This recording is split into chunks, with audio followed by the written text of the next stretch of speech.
السمیع العلیم العظیم الحفیظ بوجہ الکریم وسلطانہ القدیم من الرجس الخبیث المخبث الشیطان اللعین الرجیم وقبیلہ ونفخہ ونفثہ وہمزہ بسم اللہ الرحمن الرحیم۔ تمام نبیوں کے سردار حضرت محمد صلی اللہ علیہ وآلہ وسلم اور تمام مذاہب کے سردار دین اسلام کے پیروکاروں، السلام علیکم، آپ پر برکتیں اور رحمتیں ہوں۔ حاضر رحمت میں ربی آج کی گفتگو 84ویں مرحلہ میں پہنچ گئی۔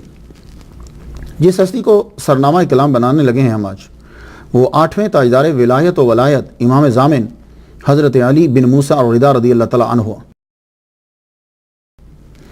قبل اس کے نام پہ گفتگو کریں اور گفتگو کو آگے بڑھائیں، میں ایک بات عرض کرنا چاہتا ہوں۔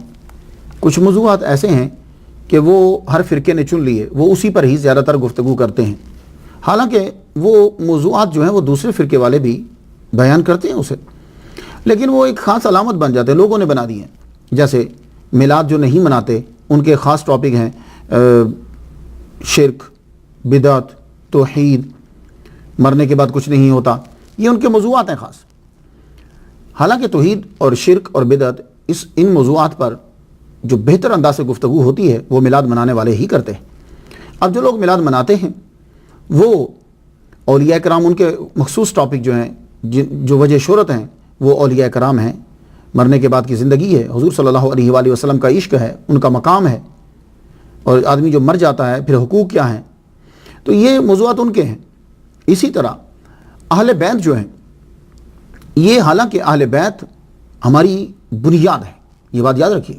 اہل بیت سے محبت، مولا علی سے محبت، مولا علی کی اولاد سے محبت، یہ بہت ضروری ہے، یہ حصہ ہے ایمان کا، بلکہ اصل مسلمانی۔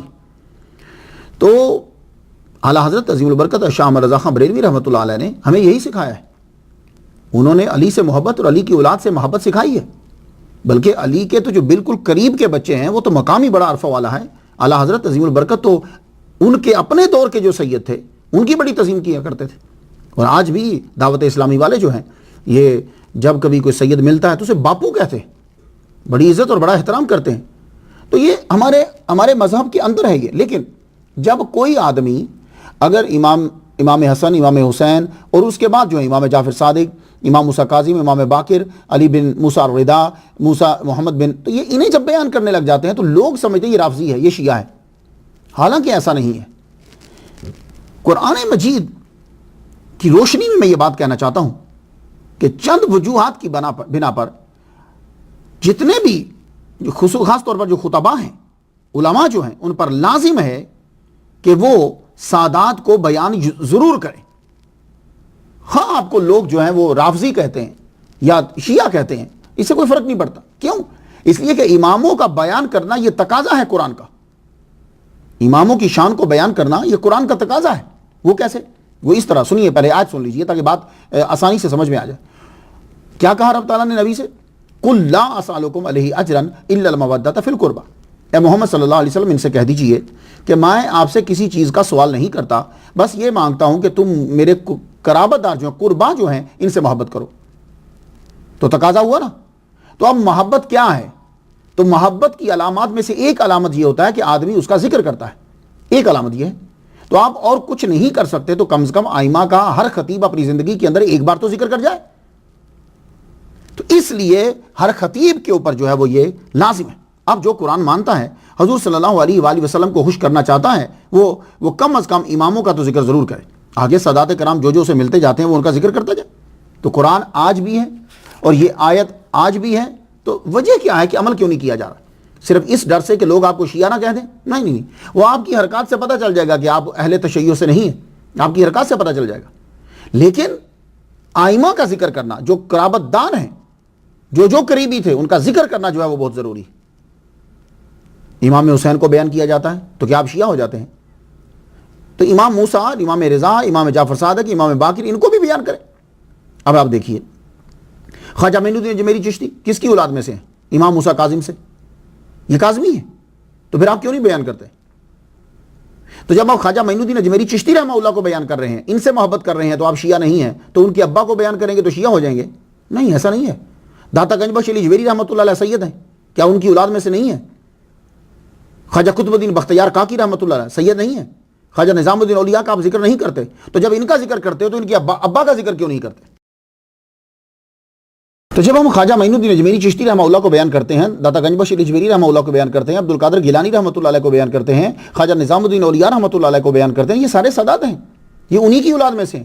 تو جب ان کو بیان کرنے والا کوئی شیعہ نہیں ہے تو ان کے آباء و اجداد کو کیوں نہیں بیان کیا جاتا؟ تو ہر خطیب کو چاہیے کہ کل لا سالکم علیہ اجرا الا المودۃ فی القربہ، اس پر عمل کرتے ہوئے وہ کم از کم ایک مرتبہ جو ہے وہ اماموں کا ذکر ضرور کرے، جس کے بارے میں اس کو تحقیق ملتی جاتی۔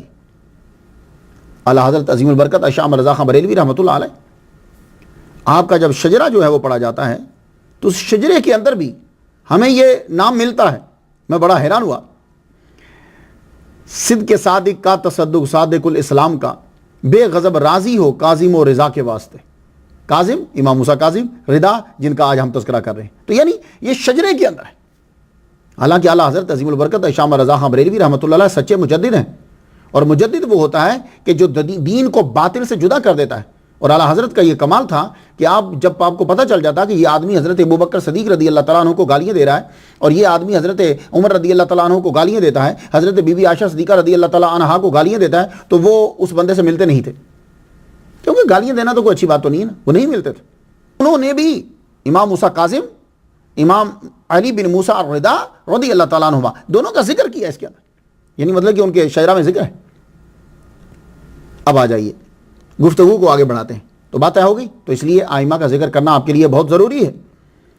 تاریخ ولادت،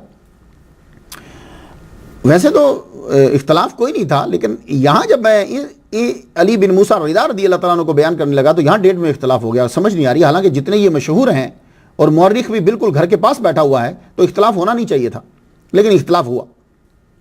سال ہجری میں اختلاف ہوا، کسی نے 148 ہجری کہا، کسی نے 150 ہجری کہا، کسی نے 151 ہجری کہا، اور ابن خلقان نے 153 ہجری کہا۔ اور مہینے میں بھی اختلاف ہو گیا، کسی نے ذوالقعدہ کہا، کسی نے ربیع الاول کہا، کسی نے شوال کہا۔ پھر دن میں بھی اختلاف ہو گیا، کسی نے 6 شوال کہا، کسی نے 7 کہا، کسی نے 8 کہا، کسی نے 11 ذوالقعدہ کہا، کسی نے 12 ربیع الاول کہا۔ تو جب اتنا سارا مسئلہ ہو جاتا ہے نا تو پھر آگے کے نتائج پر بڑا اثر پڑتا ہے، کیونکہ میں ایک ڈیٹ کا تعین جب ہو جاتا ہے تو پھر اس سے میں آگے پھر ساری چیزیں نتائج جو ہے وہ نکالتا رہتا ہوں۔ لیکن میں نے ایک عبارت پڑھی کہ کہتے ہیں کہ آپ کے والد موسیٰ کاظم رضی اللہ تعالیٰ عنہ کا جب وصال ہوا تو آپ کی عمر 33 سال تھی، تو اس حساب سے آپ کا تاریخ ولادت جو ہے وہ 150 ہجری بنتی ہے۔ اور کہا گیا کہ 183 ہجری میں آپ نے 35 سال کی عمر میں امامت سنبھالی، تو اس حساب سے آپ کی تاریخ پیدائش 148 ہجری بنتی ہے۔ تو میرا خیال ہے کہ 148 ہجری جو ہے وہ ٹھیک ہے، یہ کچھ قریب لگتی ہے، یہ صحیح تاریخ وصال آپ کی۔ یہ پھر کسی نے 202 ہجری کہا، کسی نے 203 ہجری کہا، لیکن 818 عیسوی 17 صفر، اور کسی نے کہا ماہ رمضان المبارک، کسی نے ذوالحجہ لکھا ہے، اور 202 ہجری بھی تحریر کیا ہے۔ اب چونکہ یہ اختلاف ہے، لیکن میں جو ہے میرے ذہن میں جو آتی ہے وہ یہ ہے کہ 148 ہجری میں آپ پیدا ہوئے ہیں اور 202 ہجری کے اندر آپ کا جو ہے وہ وصال ہوا ہے۔ اب جو آپ کو شہادت ملتی ہے اس کے اوپر آپ تعین کر لیجئے گا گفتگو کا۔ 2015 میں آپ کو دنیا سے گئے ہوئے شمسی سالوں کے مطابق 1197 سال ہو چکے ہیں۔ اللہ اکبر جل شانہ۔ 2015 کے اندر آپ کا مزار مبارک جو ہے وہ ملک ایران، جو موجودہ ایران ہے، اس کے شہر مشہد کے اندر ہے۔ اللہ تعالیٰ نے مجھ پر یہ کرم کیا اور احسان کیا کہ میں ان کے مزار کی زیارت کر کے آیا ہوں۔ میں نے پہلی دفعہ اتنا سونا، یعنی سونے کی دیوار جو ہے اور سونے کا استعمال جو ہے وہ دیکھا، اسے یہ حرم کہتے ہیں۔ تو تب اس دور میں وہ 5 لیتے تھے وہاں کی کرنسی۔ میں ٹرین کے ذریعے سے کوئٹے تک پہنچا، پھر وہاں سے بس، پھر آگے بس، پھر وہ ڈالا بولتے وہ لے کے آگے، بڑا طویل ایک سفر تھا۔ اللہ اکبر جل شانہ۔ لیکن اللہ تعالیٰ نے مجھ پر یہ احسان فرمایا کہ میں نے امام علی بن موسیٰ الرضا رضی اللہ تعالیٰ عنہ کی قبر کی زیارت کی اور کچھ اپنے آنسوؤں کا نذرانہ وہاں میں نے پیش کیا۔ آئیے گفتگو آگے بڑھاتے ہیں۔ امام ضامن حضرت علی بن موسیٰ الرضا رضی اللہ تعالیٰ عنہ، یہ امام ضامن کیوں کہا جاتا ہے؟ امام ضامن ویسے تو یہ نام ہے، وہ امام جو ذمہ داری اٹھا رہا ہے، وہ امام جو کفیل ہے۔ تو یہ امام ضامن اب جو ہے امام سے ہٹ کر ایک چیز کا نام بھی ہو گیا ہے امام ضامن۔ وہ کیا ہے؟ جب کسی چیز کا استعمال ہونے لگ جاتا ہے استعمال، تو وہ نام سارا اٹھا کر اسی چیز کو دے دیا جاتا ہے۔ اب امام ضامن وہ ایک کپڑا ہے جو باندھا جاتا ہے اور اس کپڑے کے اندر سکہ ہوتا ہے۔ یہ زیادہ تر جو خصوصی طور پہ اہل تشیع، وہ امام ضامن کو جو ہے وہ باندھا جاتا ہے، وہ کیا ہے امام ضامن؟ وہ امام ضامن جو ہے وہ یہ، اب اس کی ہسٹری آپ کو جو ہے وہ جانا پڑے گا تاکہ آپ کو امام ضامن سمجھ میں آ جائے۔ علی بن موسیٰ الرضا رضی اللہ تعالیٰ عنہ، آپ جب تشریف لے آئے مدینہ سے، خراسان میں آپ تشریف لے آئے، اب یہاں آ گئے تو آپ کے نام کا سکہ جاری ہوا۔ سکہ کے اوپر آپ کا نام لکھا ہوتا تھا، گورنمنٹ نے پرنٹ کر دیا، وہ نام جو ہے وہ سکہ وہ چلتا تھا۔ اب جو آپ کے چاہنے والے ہوتے تھے، آپ کے ماننے والے تھے، وہ سکے کو اسپیشل طور پر اپنے پاس رکھتے۔ اس سکے کی وجہ سے کیا ہوتا کہ ان کا سفر محفوظ ہو جاتا، کوئی ان کو چھیڑتا نہیں تھا۔ یہ امام کے چاہنے والے ہیں، انہوں نے خاص طور پر سکے کو نشان بنا کر جو ہے وہ اپنے پاس رکھا ہوا ہے۔ تو یہ سلسلہ تھا کہ وہ سفر پھر جب آسانی سے گزرتا، وہ منزل پر پہنچ جاتے تھے، کیونکہ امام کے چاہنے والے جو ہیں وہ بہت زیادہ تھے۔ زیادہ تر امام کے چاہنے والے خراسان سے جو ہے وہ جایا کرتے تھے، امام کی زیارت کے لیے خاص طور پر محرم میں پہنچتے تھے، تو وہ سکے کو باندھ لیتے تھے، سفر ان کا آسانی سے گزر جاتا تھا۔ تو یہ کوئی ضروری نہیں ہے، یہ تو ایک عقیدت کا اظہار ہے۔ امام کا چاہنے والا سکہ نہ بھی باندھے تو وہ جہاں بھی ہوگا، علی بن موسیٰ الرضا رضی اللہ تعالیٰ عنہ کا صدقہ اللہ تعالیٰ اس کو آفات سے محفوظ رکھے گا۔ لیکن وہ لوگ باندھتے تھے۔ اب یہ سلسلہ وہاں سے پھر چلتا آیا، 198 سے جب یہ چلا، یہ چلتا چلتا چلتا ایران میں مشہور ہوا، وہاں سے پھر انڈیا میں بھی آ گیا۔ انڈیا میں جب آیا تو پھر کیا ہوتا تھا کہ جب کبھی بچہ سفر کے لیے نکلتا، باہر کے ملک نکلا ہے، نوکری کے لیے نکلا ہے، تو وہ کیا کرتے تھے کہ وہ کپڑے کے اندر سکے کو باندھ کر تو اسے باندھ دیا جاتا تھا، کہتے تھے یہ امام ضامن ہے، یعنی اب علی بن موسیٰ الرضا رضی اللہ تعالیٰ عنہ جو ہے وہ تیرے کفیل ہیں، ان کے صدقے سے اللہ تعالیٰ تجھ پر کرم کرے گا۔ ہسٹری کچھ سمجھ آ گئی آپ کے؟ تو یہ ہے امام ضامن۔ تو بھائی اللہ تعالیٰ کے دوستوں سے جو محبت کرتا ہے تو اللہ کہتا ہے کہ ہم اس سے محبت کرتے ہیں، یہ مفہوم ہے۔ ویسے جملہ ہے وہ یہ ہے کہ جو ہمارے دوستوں سے دشمنی کرتا ہے ہم اسے اعلان جنگ کرتے ہیں۔ تو ظاہر ہے کہ جب دشمنی والوں سے اعلان جنگ کرتا ہے تو دوستی والوں سے بھی تو کچھ کرتا ہوگا، تو دوستی والوں سے وہ محبت کرتا ہے۔ تو یہ بھی عقیدت کا ایک اظہار ہے کہ وہ یہ نشانی رکھتے تھے کہ ان کی توجہ ہمارے اوپر ہو جائے گی۔ دوسرا لفظ ہے الرضا۔ یہ الرضا کا ٹائٹل جو ہے وہ آپ کے نام کے ساتھ آتا ہے۔ یہ الرضا عربی زبان کا لفظ ہے، اگر آپ را کے نیچے زیر پڑھیں الرضا تو معنی ہوگا خوشنودی، ویسے اس کو الرضا بھی پڑھتے ہیں۔ اعلیٰ حضرت عظیم البرکت شاہ رضا خان بریلوی رحمۃ اللہ علیہ کی سوانح بیان کرتے ہوئے، سیرت بیان کرتے ہوئے میں نے رضا اور ردا دونوں کے بارے میں بیان کیا ہے۔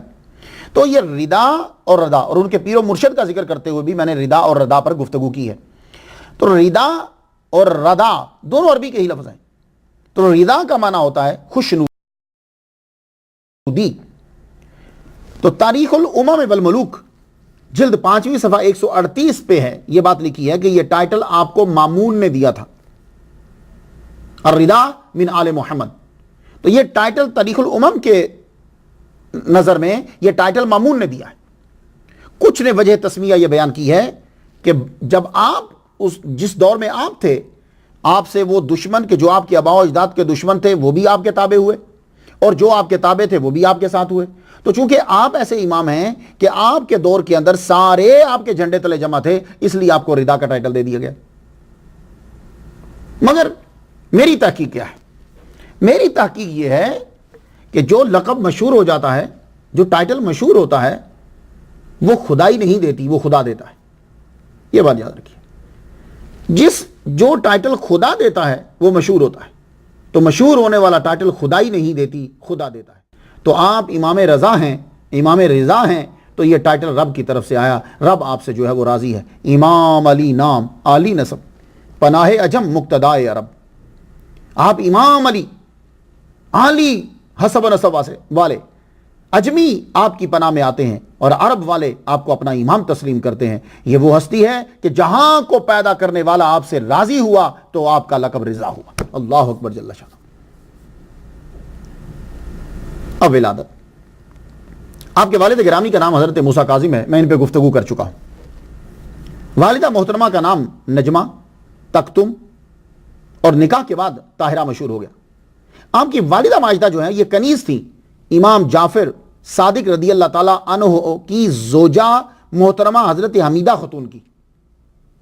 کچھ بات سمجھ میں آ رہی ہے کہ آپ کی جو والدہ ہیں وہ کنیز ہیں امام جعفر صادق رضی اللہ تعالیٰ عنہ کی زوجہ محترمہ حضرت حمیدہ خاتون کی کنیز تھی۔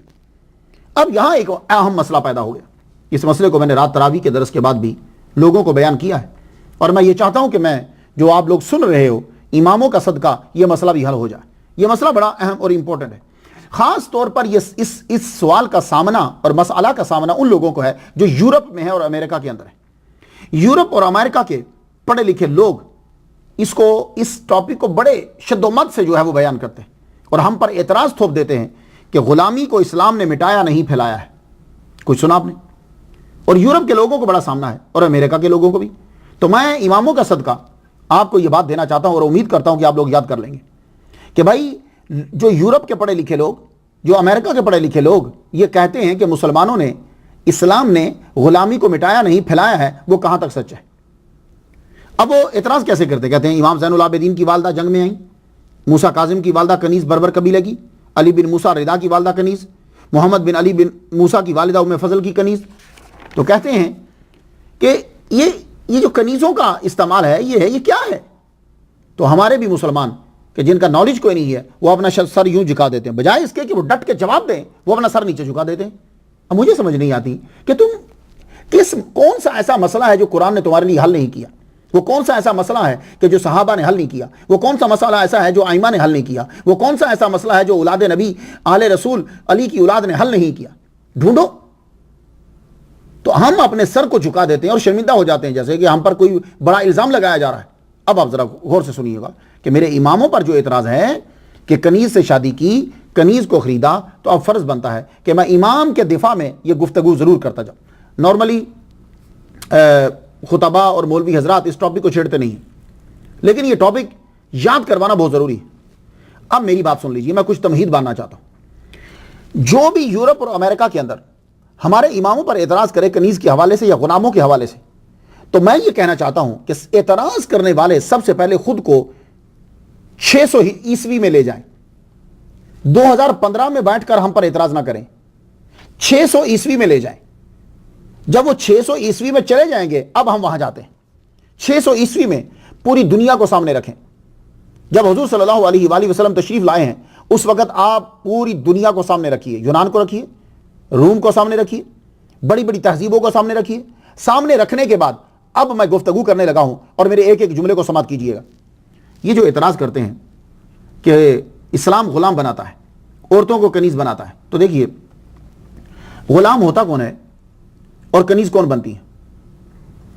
زیادہ تر غلام اسے کہتے ہیں کہ یا تو نسل در نسل وہ غلام چلا آ رہا ہے اور آزاد نہیں کیا. دوسرا مشہور وہ غلام ہوتا ہے کہ اسلام کی دعوت دی گئی، میں اپنے مذہب کی بات کر رہا ہوں، اسلام کی دعوت دی گئی، وہ اسلام قبول نہیں کیا اور کہا چلو ٹھیک ہے اسلام قبول نہ کرو، تم شرارت بازی جو کر رہے ہو جزیہ دو، پھر جزیہ دے کر سارے حقوق جو ہیں وہ سیو کر لو، ہم تمہاری حفاظت کریں گے. وہ پھر بھی شرارت سے باز نہیں آ رہے، جزیہ بھی نہیں دے رہے، تو اب پھر تم تیار ہو جاؤ، اب تم پر حملہ کریں گے. تو اب تیسری بار جب حملہ ہوتا ان کے اوپر تو جو مرد آتے وہ غلام بن جاتے، جو عورتیں ہوتی وہ کنیز بن جاتی. کیوں؟ یہ شرارت بازی سے بازی نہیں آ رہے. لیکن اسلام میں ہر کوئی غلام نہیں ہوتا، مگر دوسری قومیں اور مذاہب جو اس دور کے تھے ان کے اندر ہر ایک غلام ہوتا ہے. وہ کسی آزاد کو پکڑ لیں، اسے بیچ دیں، وہ بھی غلام. اس کی مثال حضرت یوسف علیہ السلام. حضرت یوسف علیہ السلام کیا غلام تھے یا غلام زادہ تھے؟ نہیں، وہ تو نبی کے بیٹے ہیں، تو وہ کیوں بک رہے ہیں؟ تو پتہ چلا کہ اس دور کی مہذب تہذیبیں جو ہیں کسی کو بھی پکڑ کر بازار میں جا کے بیچ دیتی تھی. اسی طرح فرعونیوں کو دیکھ لو، یہودیوں کو، ساری پوری قوم کو، لاکھوں کو اپنا غلام بنا لیا. کچھ بات سمجھ میں آ رہی ہے آپ کو؟ تو پورے مذاہب اور اس دور کو سامنے رکھنے کے بعد پھر ہم سے گفتگو کیجئے. تو کیا ہوتا تھا؟ جسے چاہے پکڑ کے غلام بنا لیتے تھے. اسلام نے آتے ساری سب سے پہلا اعلان کیا، اسلام کے بانی نے کیا اعلان کیا؟ اب اعلان ذرا سماعت کیجئے. اور جتنے سکالرز ہیں یورپ کے اور امریکہ کے، خود کو 600 عیسوی میں واپس لے جائیں. ابھی کے دور کی بات نہیں کرو، پیچھے لے جاؤ اور تم اپنے آپ کو سامنے رکھو اور میں اسلام کی طرف سے تقریر کر رہا ہوں. سب سے پہلے بانی اسلام نے حضور صلی اللہ علیہ وآلہ وسلم کا سلوک دیکھیے غلاموں کے ساتھ کیا ہے، آپ کے احکامات کیا ہیں غلاموں کے لیے، اولاد علی کا سلوک کیا ہے غلاموں کے ساتھ، صحابہ کا سلوک کیا ہے غلاموں کے ساتھ. اب سب سے پہلے میرے نبی نے اعلان کیا، آپ ذرا دیکھیے گا احکام اور سلوک. میرے نبی نے اعلان کیا آزاد آدمی کو بیچنا حرام ہے، یہ اعلان 600 میں ہو رہا ہے۔ اب مجھے بتائیے کہ 600 میں اور کون سا ہے جو ہم پر اعتراض کر رہا ہے اور یہ اعلان کر رہا ہو؟ بھائی آج بھی غلام بنائے جا رہے ہیں، لیکن آج طریقہ جدا ہے، لیکن اسلام کے ہاں ایسا نہیں ہے۔ تو اسلام نے سب سے پہلے یہ اعلان کیا آزاد آدمی کا بیچنا حرام ہے، اور محمد مصطفیٰ صلی اللہ علیہ وآلہ وسلم نے یہ فرمایا قیامت کے دن اللہ تعالیٰ اس بندے سے جھگڑا کرے گا جس بندے نے آزاد کو پکڑ کر بیچ دیا ہو۔ یہ پہلا حکم نازل ہو رہا ہے۔ ہمیں مثال ضرور دیجیے گا 600 میں، 2015 میں مت آئیے، پہلے اس دور میں چلیے۔ تو جو بھی اب آ جائیے، تو ہمارے اسلام میں غلام کیسے بنتے تھے؟ جنگ ہوتی، جو پکڑے جاتے ان کو غلام بنایا جاتا، لیکن اس میں بھی پھر اختیار ہوتا کہ تم غلام بدلے میں لے کے چھوڑ دو، معاوضہ لے کے چھوڑ دو، یا احسان کر کے تم چھوڑ دو۔ اب آپ دیکھیے غزوہ بدر کے اندر کیا ہوا، قیدی پکڑے گئے تھے نا، تو اس دور کے اندر جو جنگ میں قیدی پکڑے جاتے تھے ساری قومیں غلام بناتی تھی کہ نہیں؟ سارے قبیلے غلام بناتے تھے کہ نہیں؟ اب ہمارے نبی نے جو پہلی جنگ ہوئی، پہلے جو قیدی آئے، اب چاہیے یہ تھا کہ سارے قتل کر دیے جاتے، غلام بنا لیے جاتے؟ نہیں، ان کو بٹھا کر روٹی کھلائی گئی۔ لوگ قیدیوں کو دیکھو، یہ غلاموں کے ساتھ کیا سلوک رہا ہے، ان کو روٹی کھلائی گئی۔ آپ کہیں گے روٹی تو سارے کھلاتے ہیں، نہیں، اس دور میں روٹی امیر آدمی کھاتا تھا، غریب آدمی کھجوریں کھاتا تھا۔ روٹی کھلائی گئی، سب کی رسیاں کھول دی گئیں، پھر اب کہا گیا کہ تم بچوں کو پڑھاؤ، ٹھیک ہے، یا فدیہ دو تو تم چھوٹ جاؤ۔ یہ اعلان ہو رہا ہے، اور قرآن مجید میں اب دیکھ لیجئے کیا ہوتا ہے۔ اب یہ مثالیں ہمیں دیجئے پہلے، پھر اعتراض کیجئے۔ اسلام ایک دم آ کر غلامی کو ختم نہیں کر سکتا تھا۔ کیوں؟ اس لیے کہ ہمارے بندے پکڑے ہوئے ہیں، وہ ہماری عورتوں کو پکڑ کے لے جاتے ہیں، اور ساری جگہوں پر غلامیت چل رہی ہے۔ اب ان غلاموں کو ٹھیک کیسے کریں گے؟ ان غلاموں کے حقوق کو تبھی لائیں گے جب ہم غلام رکھیں اور ان غلاموں کو سکھائیں، غلاموں کو قوانین بتلائیں، غلاموں سے اچھا سلوک کریں، تو وہ غلام پھر جا کر دنیا کو بتائیں گے، دوسرے لوگوں کو، کہ دیکھو یہ ہے مذہب کہ جہاں غلامیت کا کوئی تصور ہی کچھ ڈیفرنٹ سا ہے۔ اب آ جائیے، قرآن مجید نے سب سے پہلے یہ کہا کہ غلام زیادہ سے زیادہ نکالو، لاؤ نہیں، نکالو۔ اب نکالنے کے مختلف بہانے رکھ دیے۔ وہ کیسے؟ اب سنیے، سب سے پہلے قرآن مجید کا ایک نعرہ یہ بھی ہے، وَلَا عَبْدٌ مُؤْمِنٌ خَيْرٌ مِّن مُشْرِكٍ۔ تصور یہ ہوتا ہے کہ غلام ایک گھٹیا چیز ہے، نہ، غلام نے اگر اللہ تعالیٰ کی اطاعت قبول کر لی ہے، اس نے لا الہ الا اللہ محمد رسول اللہ پڑھ لیا ہے، تو وہ اس مشرک سے عظیم تر ہے، خواہ وہ مشرک خوبصورت ہو، امیر ہو، بڑا اچھا ہو، خاندان والا ہو، لیکن وہ اس غلام سے کبھی بھی بہتر نہیں ہوگا جس غلام نے کلمہ پڑھ لیا ہے۔ اب بڑی بات ہے بھائی کہ غلاموں کا ایک مقام بنا دیا گیا، ایک مقام بن گیا غلاموں کا۔ پھر اس کے بعد اب چلیے سورہ مائدہ کے اندر، سورہ مائدہ کی آیت نمبر 89 میں، اگر کسی آدمی نے قسم توڑ دی ہے، قسم اٹھائی اور توڑ دی، آج کل تو خیر لوگ ویسے ہی قسمیں اٹھاتے رہتے ہیں، گنبد خضرا کی قسم اٹھا دی، دوسری قسم اٹھا دی، قسمیں عام ہو گئی ہیں۔ جب سے آدمی سعودی عرب سے واپس آیا ہے نا، وہ قسم کو کچھ سمجھتا نہیں، لیکن آپ یاد رکھیے گا، واللہ باللہ تاللہ، کسی نے جھوٹی قسم اٹھا دی یہ لفظ کہہ کر، تو اب کیا ہے؟ تو اس کا کفارہ ہے۔ کفارہ یہ ہے کہ 10 مساکین کو روٹی کھلائے، یا 10 مساکین کو کپڑے لے کر دے، یا ایک غلام آزاد کر دو۔ اطعام 10 مساکین من اوسط ما تطعمون اہلیکم او کسوتہم او تحریر رقبہ۔ یہ تحریر اور رقبہ جو ہے، آزاد کر دینا ایک گردن کو، غلام کو، یہ دیکھیے کہ یعنی قسمیں آدمی اٹھاتا رہتا ہے، تو کہا غلام آزاد کرو، غلام آزاد کرو۔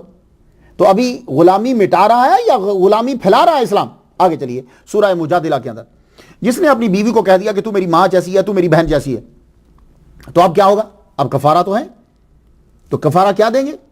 فتحریر رقبہ من قبل ان یتماسہ، چھونے سے پہلے غلام کو آزاد کرنا، چھونے سے پہلے۔ اب دیکھیے غلامی مٹ رہی ہے یا پھیل رہی ہے؟ نہیں، غلام نکالو۔ آگے چلیے، جس نے غلطی سے کسی کو قتل کیا تو جرمانہ کیا ہے؟ سورہ نساء کی آیت نمبر 92، ومن قتل مومنا خطأ فتحریر رقبۃ مومنہ، اور جس نے خطأ کسی مومن کو قتل کر دیا تو آزاد کرو غلام، وہ غلام کہ جو قیمتی ہے۔ قیمتی غلام کون سا ہے؟ جس نے لا الہ الا اللہ محمد رسول اللہ پڑھا ہوا، یہ قیمتی غلام ہے، کیونکہ ایسے غلام کم ملیں گے۔ اب دیکھیے، آپ لوگ امریکہ میں رہتے ہو، یورپ میں رہتے ہو، آپ اگر چکن خریدنے کے لیے جاتے ہو تو حرام چکن سستا ملتا ہے، تو اگر آپ نے حلال ذبیحہ چکن لینا ہو تو وہ اسے مہنگا ملے گا۔ تو یہی صورتحال تھی کہ غلام اگر بازار میں لینے جاتے تو عام غلام سستے مل جاتے، لیکن جس نے پڑھا ہے لا الہ الا اللہ محمد رسول اللہ، وہ غلام مہنگا ہوتا۔ تو اب غلاموں کو غلامی ختم ہو رہی ہے، غلامی پھیلائی نہیں جا رہی. تو اس لیے خدا کے لیے جتنے اماموں کو سننے والے ہو, یہ فرض بنتا ہے امام کے در کا ایک سگ, ایک کتا ہونے کے ناطے سے کہ میں اس مسئلے کو کلیئر کروں. میرے اماموں پر اعتراض ہوتا ہے کہ وہ کنیز کی بیٹی کنیز لے کر آئے, وہ فلاں. غور سے سنیے گا, میں اس ایک نتیجے تک پہنچنا چاہتا ہوں. کرامتیں بیان کرنے سے بہتر یہ مسئلہ ہے. ہمارے امام جو کام کرتے ہیں وہ غلط نہیں کرتے. تو اب سنیے کہ کیا ہوا کہ اگر کسی نے قتل کر دیا تو اب وہ جا کر قیمتی غلام ڈھونڈے اور اس کو آزاد کرے. پھر چلیے, اگر کسی سے تمہاری جنگ ہے, کسی ملک سے جنگ ہو رہی ہے, وہاں تم سے مسلمان قتل ہو گیا, تو اب کیا ہوگا؟ اب پھر اب ذرا کفارہ دیکھیے, مومن غلام ڈھونڈ کر اس کو آزاد کرو. تو اگر اس ملک میں قتل ہوا جس سے تمہارا معاہدہ تھا, امن تھا, جنگ نہیں ہو رہی, تو وہاں کیا ہوگا؟ اب تم دیت بھی دو, یعنی 100 اونٹ دیت بھی دو, اور ایک مومن غلام جو ہے وہ خرید کر آزاد کرو. اور اگر غلام نہیں مل رہا تو 2 ماہ متواتر روزے رکھو. تو غلام آزاد کرنے کی جو ترغیب ہے یہ اسلام دے رہا ہے. سورہ بلد میں چلیے, وما ادراک ما العقبہ, تمہیں کیا معلوم کہ دین کی دشوار گزار راہوں پر چلنے کا کیا طریقہ ہے؟ ذرا دیکھیے, خدا قسم یہ خود پڑھیں گے تو وقت نہیں ہوتا اتنا. وما ادراک ما العقبہ, تجھے کیا معلوم کہ عقبہ کیا ہے؟ فک رقبہ, غلام آزاد کرنا. اللہ اکبر جل شانہ, فک رقبہ. اب آ جائیے بخاری شریف میں. بخاری شریف کی حدیث سن لیجیے. ابو ہریرہ سے روایت ہے, حضور صلی اللہ علیہ وآلہ وسلم نے فرمایا, جس شخص نے کسی مسلمان غلام کو آزاد کیا تو اس مسلمان غلام کے ہر عضو کے بدلے اللہ تعالیٰ اس کے عضو کو دوزخ کی آگ سے آزاد کر دے گا. بات سمجھ میں آ رہی ہے؟ مسئلہ ذرا مشکل ہوا کیونکہ ہم کرامتیں سننے کے عادی ہیں, تو اس لیے ہم تحقیق کو بہت کم سنتے ہیں اور لوگ ہم پر اعتراض کرتے چلے جاتے ہیں. لیکن مجھے پکا یقین ہے, بڑا فخر ہے مجھے ان لوگوں پر جو اماموں کے شدہ ہیں, وہ اس مسئلے کو زبانی یاد کریں گے اور آگے پھیلائیں گے. اب آ جائیے, صحابہ کا عمل کیا ہے, حضور صلی اللہ علیہ وآلہ وسلم کا عمل کیا ہے. میرے نبی محمد مصطفیٰ صلی اللہ علیہ وسلم نے 63 غلام آزاد کیے ایک روایت کے مطابق. حضرت عائشہ صدیقہ نے 69 غلام آزاد کیے. حضرت ابوبکر صدیق رضی اللہ تعالیٰ عنہ نے بکثرت غلام آزاد کیے. ان میں سے ایک حضرت بلال حبشی رضی اللہ تعالیٰ عنہ ہے. ان کو خرید کر آزاد کرنے والے ابوبکر صدیق رضی اللہ تعالیٰ عنہ ہے. حضرت عثمان غنی رضی اللہ تعالیٰ عنہ نے بے شمار غلام آزاد کیے. بلکہ ایک دفعہ تو میرے نبی کی دعوت کی اور حضور صلی اللہ علیہ وسلم جب قدم مبارک اٹھاتے تھے, حضرت عثمان غنی گنتے جاتے تھے. کہا کیا گن رہے ہو؟ کہا میں سرکار کے قدم گن رہا ہوں. کہا کیوں قدم کیوں گن رہے ہو؟ کہا میں نے منت مانی ہے کہ اگر سرکار میرے گھر میں قدم رکھیں گے تو جب جہاں سے یہ چلے ہیں وہاں سے گھر تک جتنے قدم بنیں گے میں اتنے غلام آزاد کروں گا. اللہ اکبر جل شان. اسلام مٹا رہا ہے یا پھیلا رہا ہے؟ نہیں, اسلام غلامی کو ختم کر رہا ہے, لیکن اب طریقہ تو ہے. اب یہ مثالیں میں پوچھنا چاہوں گا یورپ کے اسکالر سے اور امریکہ کے اسکالر سے, یہ مثالیں میں پوچھنا چاہوں گا 600 میں. آپ کی بات نہیں کرو, آپ کے تقاضے کچھ اور ہیں. بتائیے کہ اس وقت یہ غلاموں کے ساتھ ہو رہا تھا. حضرت حکیم بن حزام 100 غلام آزاد کیے. حضرت عبداللہ بن عمر نے 1000 غلام آزاد کیے. حضرت ذوالقلع نے ایک دن میں 8000 غلام آزاد کیے. حضرت عبد الرحمن بن عوف رضی اللہ تعالیٰ عنہ نے 30,000 غلام جو ہیں وہ آزاد کیے. اس کے علاوہ بے شمار صحابہ ہیں, کئی غلام جو ہیں وہ آزاد کرتے رہتے. غلاموں کو آزاد کرنا, جاؤ آزاد کیا, لے آؤ فلاں جگہ سے لے آزاد کر دو, لے آؤ فلاں جگہ سے آزاد کر دو. تو ان مختصر مثالوں سے معلوم ہوا کہ چونکہ کفار ہمارے مسلمانوں کو پکڑ لیتے تھے, اس لیے مسلمان بھی اپنے قیدی چھڑانے کے لیے ان کے لوگوں کو پکڑتے تھے. مگر ہمارے ہاں قوانین تھے, باقی کسی قبیلے کسی مذہب کے اندر کوئی قانون نہیں تھا غلاموں کے لیے. ہمارے اسلام میں قانون ہے. جائیے قدوری اٹھائیے, ہدایہ شریف اٹھائیے, اب جائیے, بلکہ ہماری حدیث کی کتب اٹھائیے, آپ کو چیپٹر نظر آئیں گے, پورے باب ہیں. ان بابوں کے اندر غلام کے قوانین بیان کیے گئے ہیں. تو پتا چلا کہ غلام اسلام کے اندر اتنا اہم تھا کہ اس کے قانون بیان کیا گیا, قوانین بیان کیے گئے ہیں. اب آگے مسلمان عمل کرے یا نہ کرے تو یہ الگ بات ہے, لیکن قوانین اسلام نے اس کو بیان کر دی اس کے اندر. اب آ جائیے, اب چند مثالیں دے دوں میں تمہیں کہ غلام اور کنیزوں کے ساتھ جو قوانین بنائے گئے اور سلوک جو ہے یہ کیا کیا جاتا تھا. قرآن مجید میں حکم آیا سورہ نساء کی آیت نمبر 36 پہ. خلاصہ اس کا یہ ہے کہ غلام اور وما ملکت ایمانکم, یہ تمہاری باندیاں ہیں, ان سے بھلائی کرو. پوری نہیں پڑھی, میں نے آگے میں پڑھ دیا, وما ملکت ایمانکم, ان سے بھلائی کرو. جو خود کھاؤ ان کو کھلاؤ. بخاری شریف جلد پہلی صفحہ 9 پر ہے. اپنے غلاموں کی اپنے اولاد کی طرح عزت کرو, کہ غلام تمہارے بچے ہیں, اس طرح ان کی عزت کرو. جو خود کھاؤ ان کو کھلاؤ, وہی پہناؤ جو خود پہنتے ہو. اگر کوئی مشکل کام تم نے غلام کو کہہ دیا, غلام کو دیا وہ کام ہارڈ ہے, تو خود ساتھ اس کی مدد کرو جا کے. بھائی ان احکامات کے ہوتے ہوئے یورپ اور امریکہ ہم پر اعتراض کرے کہ اسلام نے غلامی کو پھیلایا ہے، یہ سمجھ میں نہیں آتی کہ ذہانت کدھر چلی گئی اب۔ ابن ماجہ صفحہ 262 پہ ہے، حضور صلی اللہ علیہ وآلہ وسلم نے فرمایا اگر کسی شخص نے اپنے غلام کو تھپڑ مارا یا اس کو پیٹا تو اب کفارہ یہ ہے کہ وہ اس غلام کو آزاد کر دے۔ لو، اس نے صرف ایک تھپڑ مارا ہے تو اسلام کا بانی یہ کہہ رہا ہے کہ چھوڑ دے، اس غلام کو آزاد کر دو۔ حضور صلی اللہ علیہ وآلہ وسلم کو غلاموں کی کتنی فکر تھی۔ آپ کے آخری کلمات کیا تھے؟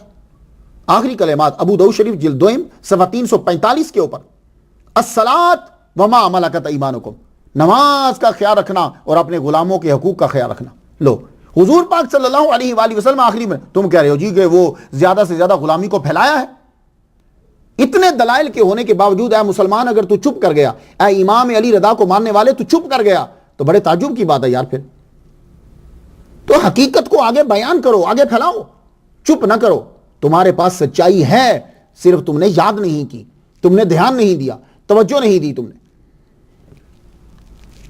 تو یورپ اور امریکہ کے سکالر سے سوال ہے 600 عیسوی 700 عیسوی میں مجھے تم خود سے یہ مثالیں دے دو۔ مگر ایک اعتراض ہوتا ہے، جب اسلام غلام بنانے کی حوصلہ افزائی نہیں کرتا تو غلام رکھتا کیوں تھا؟ تو بھائی غلام کیوں رکھے جاتے تھے؟ یہ امام زین العابدین، امام جعفر صادق، امام باقر، ان کی سیرت میں اسی لیے بیان کر رہا ہوں۔ کیوں؟ بڑے ٹاپ کی ایک چیز مجھے ان کی زندگی کے اندر، ویسے تو ماشاءاللہ ان کی ہر لمحہ ان کا زبردست ہے، لیکن ہر دور کے اندر کوئی نہ کوئی چیز ملتی جاتی ہے۔ ان کی زندگیوں کے اندر ایک خاص چیز ہے، یہ غلاموں کو لے کر آتے تھے۔ ان کے مدرسہ کے اندر غلام پڑھتے تھے، یہ خصوصی طور پر انہیں پڑھاتے تھے، تعلیم دیتے تھے۔ کیوں؟ اس لیے کہ دور دراز کے لوگ جو ہیں، دوسری دنیا کے جو دوسرے رہنے والے علاقوں میں، وہ اسلام کی تعلیمات سے واقف نہیں ہیں۔ اب ان کو واقف تو کرنا ہے، تو یہ پھر کیا کرتے کہ مسلمان غلاموں کو اپنے پاس رکھتے، ان کو قرآن ان کے سامنے پہلے تو اپنا کریکٹر واضح کرتے، پھر اس کے بعد جو ہے وہ ان کو بھی سکھاتے، ساتھ ساتھ یہ قرآن سیکھتے، حدیث سیکھتے، تعلیم سیکھتے، انہیں پتہ لگتا۔ تو پھر نتیجہ کیا نکلتا کہ واحد دنیا کے اندر آپ کو مسلمان قوم ایسی نظر آئے گی کہ جو ان کا غلام ہوتا تھا وہ واپس جانا پسند نہیں کرتا تھا، غلامیت کو ترجیح دیتا تھا۔ ایسی مثال کوئی دکھا دو۔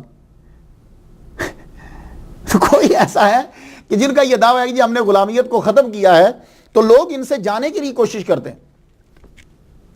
حضرت بلال رضی اللہ تعالیٰ عنہ کو دیکھ لو، کیا کوئی زیادہ عیاشی کی زندگی گزر رہی تھی آزاد ہونے کے بعد؟ نہیں۔ حضرت ابوبکر صدیق رضی اللہ تعالیٰ عنہ نے جب ان کو خرید کر آزاد کر دیا تو آپ واپس نہیں گئے اپنے گاؤں، واپس نہیں گئے، ایتھیوپیا میں واپس نہیں گئے، آپ ادھر ہی رہ گئے، ساری زندگی گزار دی۔ جب سرکار حضرت ابوبکر صدیق دنیا سے چلے گئے تو پھر کہیں رخ کرا آپ نے، پھر کہیں گئے۔ تو بات کچھ سمجھ میں آئی آپ کے؟ امام زین العابدین، امام باقر، امام جعفر صادق دور دراز سے غلاموں کو لاتے اور اپنے مدارس میں ان کو اسلام کی تعلیم دیتے۔ اب مجھے نام گنوانے کی ضرورت نہیں ہے، مسلمانوں سے میں گزارش کروں گا کہ آپ اپنے مولوی کے پاس جاؤ اور انہیں کہو کہ ہمیں یہ بتا دو کہ کتنے محدثین ہیں، کتنے مفکرین ہیں، کتنے ائمہ ہیں کہ جن کا تعلق جو ہے وہ یا ان کے دادا غلام تھے، پردادا غلام تھے، یا ان کے ابا غلام تھے، لیکن انہوں نے پڑھا، علم حاصل کیا، اس کے بعد انہوں نے تبلیغ کی اور سارے لوگوں نے ان کو اپنا امام تسلیم کیا۔ اسلام نے کبھی یہ نہیں کہا جی یہ غلام ہے۔ حضرت حسن بصری کیا ہیں؟ ان کے ابا غلام تھے، لیکن کیا آپ ان سے نفرت کرتے ہو؟ نہیں۔ حضرت حسن بصری کو ہر تصوف کا ہر بادشاہ اپنے سر پر اٹھاتا ہے۔ مولا علی شیر خدا رضی اللہ تعالیٰ عنہ نے خود ان کا خطبہ سنا اور اجازت دی کہ تم جو ہے تم تقریر کر سکتے ہو۔ میں حضرت حسن بصری پہ بھی بیان کر چکا ہوں۔ اب آ جائیے کہ یہ جو کنیزیں ہیں، ایک اور دلیل میں آپ کو دیتا جاؤں، صرف ہمارے اماموں پر اعتراض نہ ہو، امام جعفر صادق پر اعتراض نہ ہو، امام باقر پہ اعتراض نہ ہو، امام موسیٰ کاظم پہ اعتراض نہ ہو، یہ کنیزوں کا جو اعتراض ہے یہ پھر حضرت سلیمان سارے نبیوں پر چلے گا۔ کنیزوں کا جو مسئلہ ہے یہ پھر چلے گا تو پھر نبیوں پر بھی اعتراض چلے گا۔ اب دیکھیے یہ میرے ہاتھ میں یہ Holy Scripture, New Testament Old Testament ہے۔ اب اس کا 1 کنگز بک کا نام، اس کا چیپٹر جو ہے وہ 11 ہے۔ اب چیپٹر 11 سے میں ایک عبارت پڑھنا چاہتا ہوں۔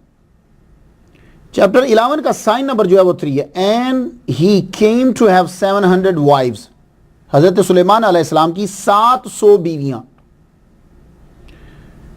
پرنسیسز، اینڈ 300 concubines، 300 کنیزیں۔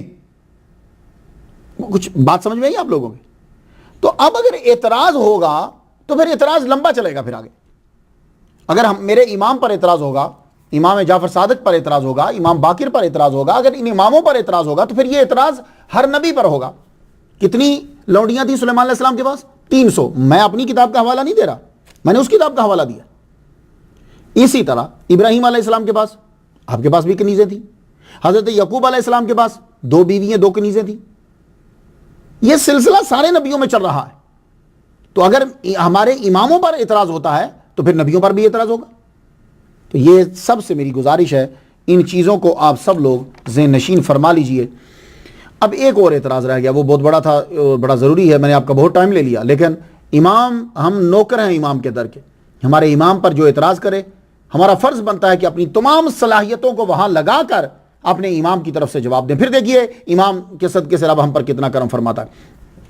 دوسرا اعتراض جو ہے وہ یہ کہ کنیز کو اپنے گھر میں بیوی کی طرح رکھ لینا, یہ پھر ہمارے امام پر اعتراض ہے.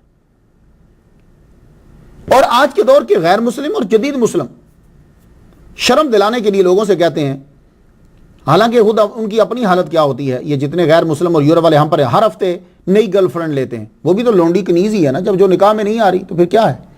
ہر ہفتے نئی گرل فرینڈ ہے, لیکن ہمارے امام پر اعتراض ہے کہ گھر میں کنیز کیوں ہے. اب ذرا دھیان سے سنیے گا, میرا صرف یہ سوال ہے کہ جنہوں نے اسلام پر اعتراض کیا کنیز کے اوپر, مجھے یہ بتا دو کہ عورت آدمی پر حلال کس وجہ سے ہوتی ہے. پلیز, میں پھر بار بار معذرت کر رہا ہوں اپنے سننے والوں سے, میں عادی بنانا چاہتا ہوں آپ کو کہ کچھ اہم بات بھی سن لیجیے. امام کے قدموں کا صدقہ یہ ایک بڑا مسئلہ ہے جو حل ہو جائے گا کہ عورت آدمی پر حلال کس وقت ہوتی ہے. ایک صاحب کھڑے ہو کے بولے میرے لیکچر کے دوران, جی مختار شاہ صاحب وہ جب نکاح ہو جاتا ہے. نہیں, نکاح سے عورت حلال نہیں ہوتی, نکاح ایک طریقہ ہے. اگر اچھا نکاح ہے کیا؟ نکاح یہ ہے کہ خامد کا کہنا کہ میں نے تجھے قبول کیا, یا خامد کی طرف سے کوئی وکیل. عورت کا کہنا میں نے تجھے قبول کیا, یا خامد کی طرف سے بیوی کا کہنا کہ میں نے تجھے قبول کیا, یا بیوی کی طرف سے کوئی وکیل. میری بات کو سمجھ میں آ رہی ہے آپ کے؟ تو ایجاب و قبول کا نام نکاح ہے. تو اگر یہ دونوں میاں بیوی ایک کمرے کے اندر بیٹھ کر, ایک لڑکی ایک لڑکا کمرے میں بیٹھ کر کہیں میں نے تجھے قبول کیا, میں نے تجھے قبول کیا, کیا نکاح ہو جائے گا؟ نہیں. تو پھر تو جب پتہ یہ چلا کہ نکاح سے حلال نہیں ہوتی, حلال کب ہوگی؟ جب اللہ تعالیٰ فرمائے گا. اب آپ نے روزہ رکھا ہے, صبح سے شام تک آپ کی بیوی آپ کے اوپر حلال نہیں ہے, تو پتہ یہ چلا کہ اللہ جب کہے گا تو حلال ہے, اللہ نہیں کہتا تو حلال نہیں ہے. تو بات اس طریقے پر نہیں ہے, بات یہ ہے کہ اللہ تعالیٰ کے حکم پر ہے کہ پروردگار عالم کب کہہ رہا ہے اور کس کے لیے کہہ رہا ہے. کچھ بات سمجھ میں آئی؟ تو نکاح اللہ نے یہ فرما دیا کہ پبلک کے سامنے 2 کا ایجاب و قبول کر لینا میں حلال کرتا ہوں آزاد عورت کے لیے, کہ یہ طریقہ آزاد عورت کے لیے ہے, یہ تمہارے لیے حلال ہوگی عورت. اور دوسرا اللہ تعالیٰ نے فرمایا ملک یمین, وہ کہ جو تمہارے انڈر آ گئی ہیں, ما ملکت ایمانکم ہیں, وہ تمہارے لیے حلال. تو گویا کہ اللہ تعالیٰ نے ہمارے لیے 2 طرح کی عورتیں حلال کر دی. میری بات سمجھ آ رہے ہیں؟ اب اللہ کا حکم سن لیجیے تاکہ کسی کو اعتراض نہ ہو. اللہ کیا فرماتا ہے سورہ النساء آیت نمبر 3 پہ, فَإِنْ خِفْتُمْ أَلَّا تَعْدِلُوا فَوَاحِدَةً أَوْ مَا مَلَكَتْ أَيْمَانُكُمْ, تمہارے لیے ازواج جائز ہیں, نکاح جائز ہیں. تو اب اگر تم 2 3 4 میں عدل نہیں کر سکتے تو ایک بیوی تمہارے لیے, فَإِنْ لَمْ تَعْدِلُوا فَوَاحِدَةً, ایک بیوی, اور ما ملکت ایمانکم, یا لونڈی. تو یہاں اللہ تعالیٰ نے ہمارے لیے کنیز کو جائز قرار دیا. سورہ احزاب کی آیت نمبر 50 پہ اللہ نے فرمایا یا ایھا النبی انا احللنا لک ازواجک اللاتی آتیت اجورہن وما ملکت یمینک مما عفا اللہ علیک. تو یہاں اللہ تعالیٰ نے حلال کیا, اللہ فرماتا ہم حلال کرتے ہیں نبی تمہارے لیے بیویوں کو حلال کیا جن کا آپ مہر ادا کر چکے ہو, اور آپ کی باندیوں کو آپ پر حلال کر دیا جو اللہ نے آپ کو مال غنیمت کے ذریعے دی. کچھ سمجھ میں آ گیا؟ تو کنیز پر اعتراض مت کرنا, یہ اللہ تعالیٰ نے حلال کی ہے. تو ہم لوگ جو ہیں اگر سچے مسلمان ہیں تو ہم قرآن مجید کو مانتے ہیں, دوسروں کے لا کو مانتے نہیں ہیں کہ ہر سیٹرڈے کو ایک نئی گرل فرینڈ لے لینا جائز ہے, اور اگر کسی نے کنیز رکھ لی تو ہمارے اماموں پر اعتراض ہو گیا. تو اماموں نے غلامیت کو ختم کیا, ان کو گھر میں رکھ کر تعلیم دی اور معاشرے میں اعلیٰ مقام دلوایا. اور اب جب پوری دنیا نے جب یہ طے کر لیا کہ ہم کسی کو غلام نہیں بنائیں گے, تو ہم نے کہا ٹھیک ہے, ہم تو پہلے ہی کہہ رہے ہیں کہ غلام نہیں ہونا چاہیے.